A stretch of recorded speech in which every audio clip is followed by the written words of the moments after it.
telur mahal, cabai mahal, bawang juga mahal, apalagi daging ya.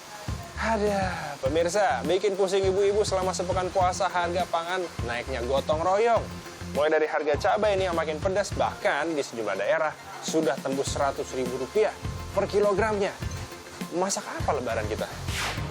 Nah, beras nih pemirsa, yang harganya konsisten tak kunjung turun. Meski sudah masuk musim panen raya, sampai ratusan ton yang diimpor ini diguyur ke pasar, tidak juga berhasil menurunkan harga beras. Pemirsa nih, kita ambil contoh nih, mengutip data Pusat Informasi Harga Pangan Strategis Nasional, harga beras kualitas medium 2 ini di Rp13.500 per kilogramnya. Sementara harga sapi kualitas 1 mahalnya bukan main, sampai Rp173.950 per kilogramnya. Sementara harga telur ayam ini ada di Rp32.550 per kilogramnya. Nah, ini data per 27 Maret ya guys. Lalu ada apa sih sebenarnya pemirsa? Kok di setiap Ramadan nih harga-harga bahan pangan ini naik? Kayak semacam tradisi lah yang bikin pengeluaran uang belanja itu semakin bengkak. Memang dalam prinsip dasar ekonomi ini kenaikan harga pangan biasanya terjadi karena naiknya permintaan daripada pasokan. Tapi apakah naiknya permintaan menjadi satu-satunya faktor yang membuat harga kebutuhan pokok naik berjamaah? Lalu strategi apa nih yang sudah disiapkan oleh pemerintah untuk mengendalikan harga pangan yang makin mahal menjelang Idul Fitri? Elgin Fridianto, Anwar Hidayat, Business Talk.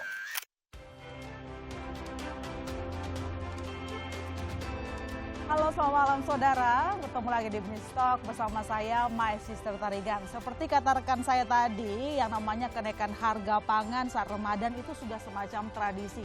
Coba lihat kalau lagi belanja, misalnya lagi belanja telur, kemudian daging, mahal-mahal semua.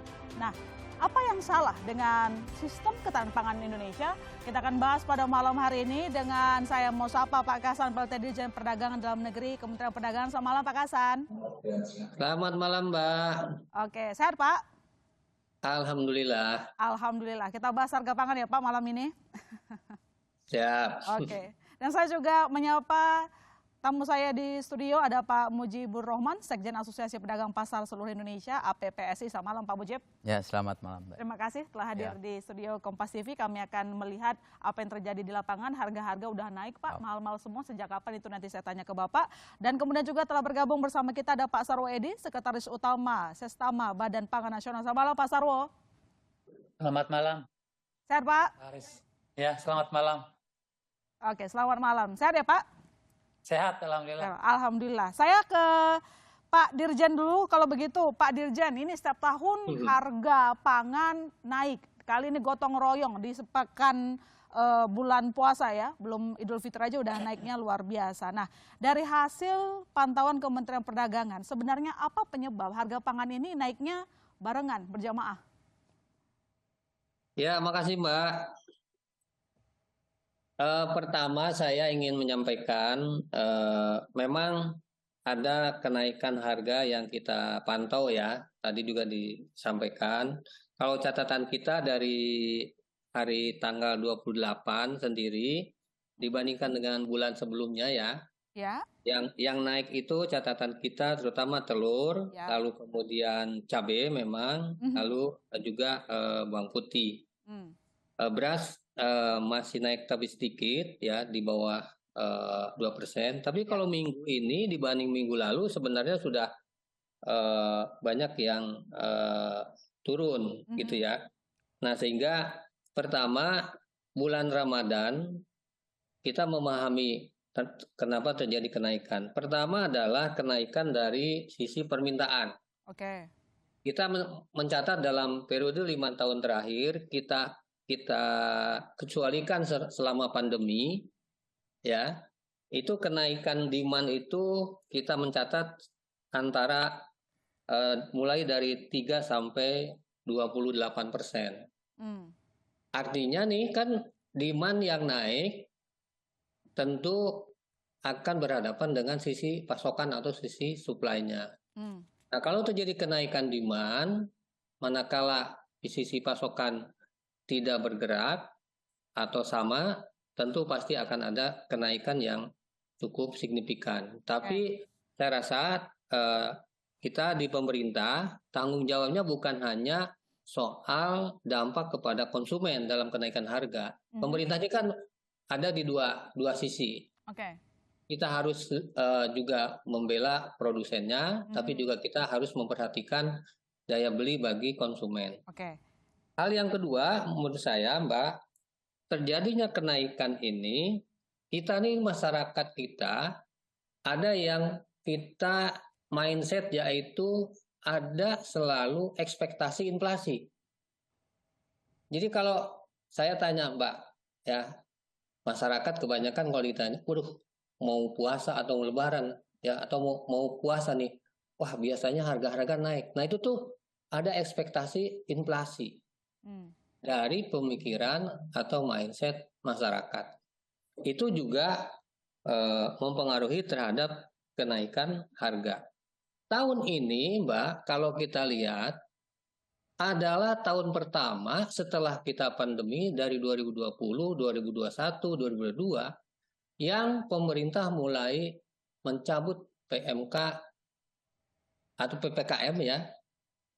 PPKM yang sudah dicabut sejak awal tahun. Nah, ini juga kan mobilitas dan kegiatan ekonomi tentu tadi mempengaruhi terhadap yang saya sebut kenaikan demand itu tadi. Tapi gitu. Pak Kasan, memang tadi Anda mengatakan bahwa memang naiknya permintaan menjadi salah satu penyebab faktor utama gitu ya, kenaikan harga sejumlah komoditas. Tapi sedikit karena tadi Anda menyinggung soal harga beras misalnya. Harga beras itu kan sudah mahal sejak Februari. Kemudian pemerintah mengambil kebijakan impor, lalu kemudian beras impor tersebut juga sudah digelontarkan ke pasar. Kemudian sekarang juga masih ada panen raya. Kira-kira apa yang menyebabkan harga beras tak kunjung turun ke harga semula, Pak Kasan? Ya. Nanti mungkin dari Pak Edi juga nih dari Bapak Nas bisa disampaikan ya.